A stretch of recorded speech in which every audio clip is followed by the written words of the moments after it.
Hello and welcome back to News You Can Use with the TF team. I'm your co-host David, joined again with Pierre from the TF team.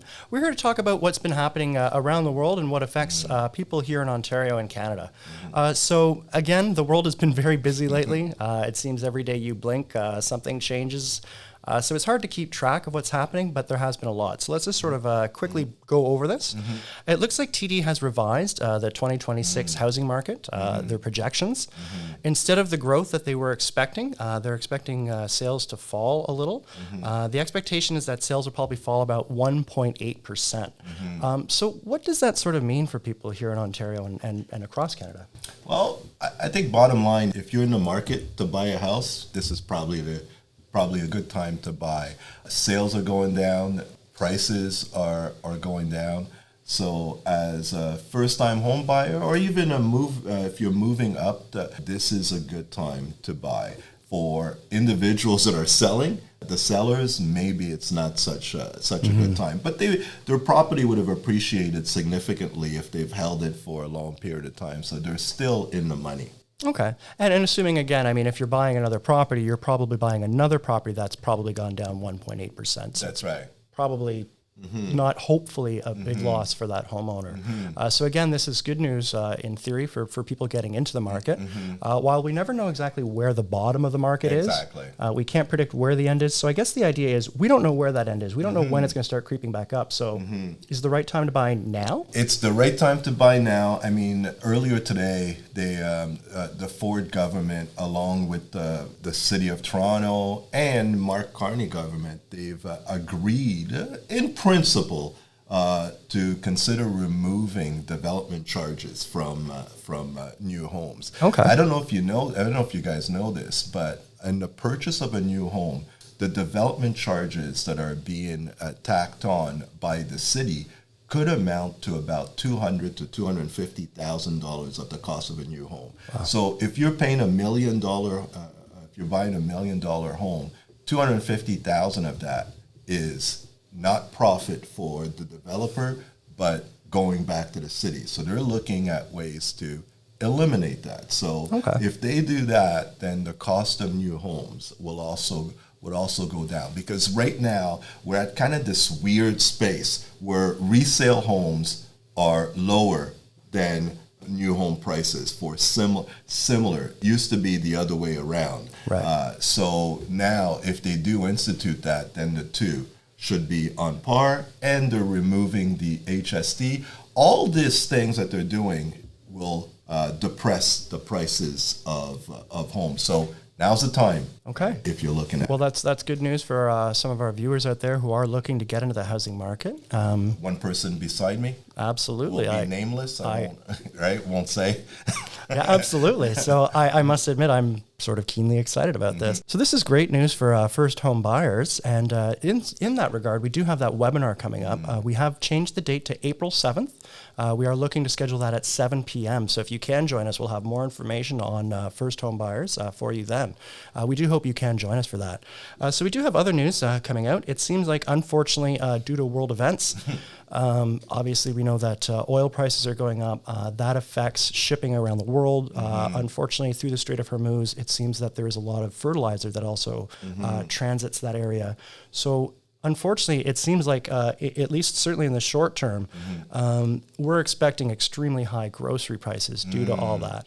I know that here in Canada, we already have particularly high grocery prices. So this is probably not the best news. So what can we do sort of in this regard? I mean, in terms of us as individuals, there's not a whole lot that we could do, but just be conscious about your purchases, focus on what you actually need. I mean, food is a necessity, but also take advantage of some of the cards that you have, some of the credit cards, right? So if you've got Scene points, you could use some of those Scene points towards FreshGo. If you go to Costco, and buy in bulk, they also have kind of their own rewards that you could use towards reducing the prices. And the same thing with your PC points if you're going to Loblaws or President's Choice. So in terms of lowering prices, it's kind of beyond our control, but being smart about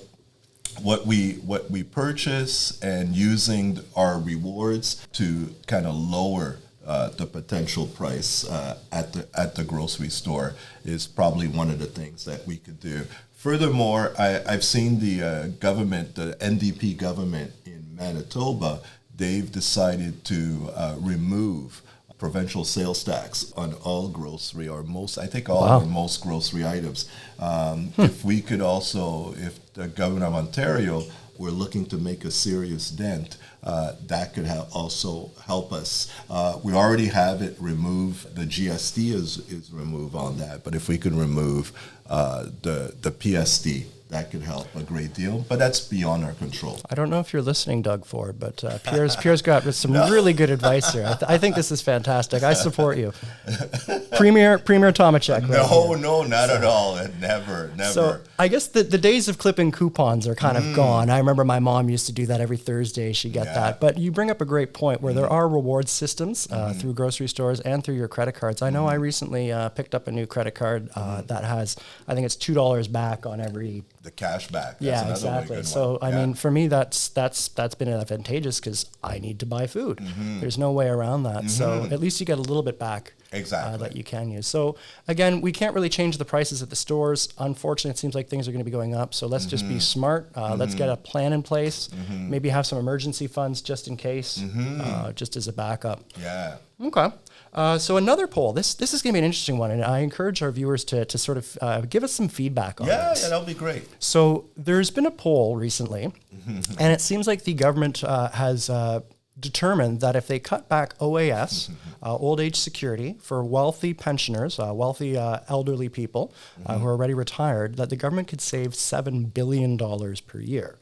Now this is money that comes to people that collect, they're already retired, and this is sort of, let's call it a supplement. A little bit of a top up, or no? So this is what they're thinking about. Okay, so there's at retirement, there's two pensions that the government kind of provides you with. There's the CPP that you see being taken from your paycheck every 2 weeks. That, regardless of your income at retirement, you could get it as early as 60 or get it at 65 or postpone to 70.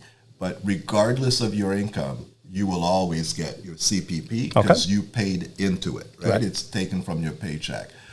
But OAS, there's no line item. There's basically, in your paycheck, you don't see a deduction for OAS. So the government is saying because you didn't pay into it, theoretically, because the government doesn't make anything, so we paid into it with our taxes. The OAS revenues comes from general tax revenues. So what they're saying, theoretically, because we didn't pay into it, it should only go to people that need it. So they have a threshold. So they have a threshold that basically says, for this year, if you make more than about $95,000 as a senior, you're 65 or older, and you make more than $95,000, they're going to reduce your OAS by 15%. So then by the time you're 65 and making about 156,000, you would get no OAS. Okay. So that is an uproar for retirees that are saying that, you know what, I didn't pay into it, but it's mine.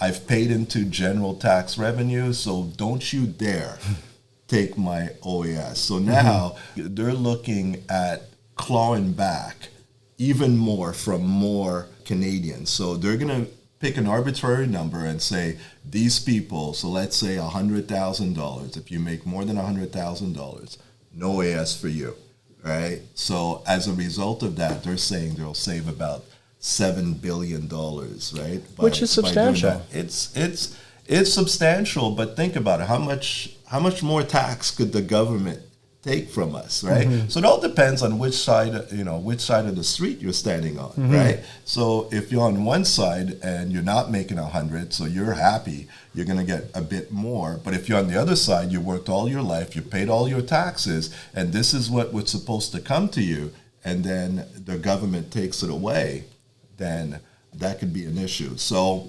I don't think we have a a revenue problem. We actually have a spending problem. We get a lot of revenues, right, from taxes. It's just, let's apply it appropriately. I don't think we could have our cake and eat it too, but there's got to be a better way than to take it from some that, that are, I mean, even at 100,000, that's okay. That's a good income, but nowadays, 100,000 is not what it used to be. So let's find better ways to get that done. Okay, well, I think this can be a great conversation starter. What do you think at home about this? Like, if you're on one side of the fence, as Pierre has said, maybe you're okay with that being clawed back, but I mean, personally, for me, I'm not making that kind of money. So I think, if somebody's making... You will. I mean... And then I will be complaining. Do you remember our sample clients, Jack and Jill? Sure. Right? So that's the typical client. So they're combined at retirement. They're about 65. They're making about close to $200,000 combined. By making that much amount of money, their OAS is starting to be reduced and potentially eliminated. But with strategies that we employ, we're able to make sure that through, let's say, income splitting, that they are able to get their full OAS advantage, because they worked hard. They did all the right stuff that we've talked about: maximize your RSP, maximize your CPP, pay down your mortgage, buy a second property. They've done all that. And now we're going to penalize them for doing the right thing? TF team will help them in terms of minimizing. Comment down below. Yeah. And you bring up an interesting point. So even if there is this clawback, there are strategies that you can employ with proper financial planning to sort of split that income. And if, say, perhaps one is one person in the relationship is a high income earner and the other one isn't, maybe you can sort of balance that out. Exactly. And even still retain that. Exactly. So that's interesting. So you should definitely speak to a financial professional if this situation does apply to you. And again, we'd love to hear your comments on this, because I think it's fascinating. Personally. So please feel free to comment down below. And I think that sort of wraps up our news for today. Yeah. And instead of just saying Premier Tomacek, I think we now have Prime Minister Tomacek. Oh, God, no. Oh, God, so no. I would certainly vote for this man. No.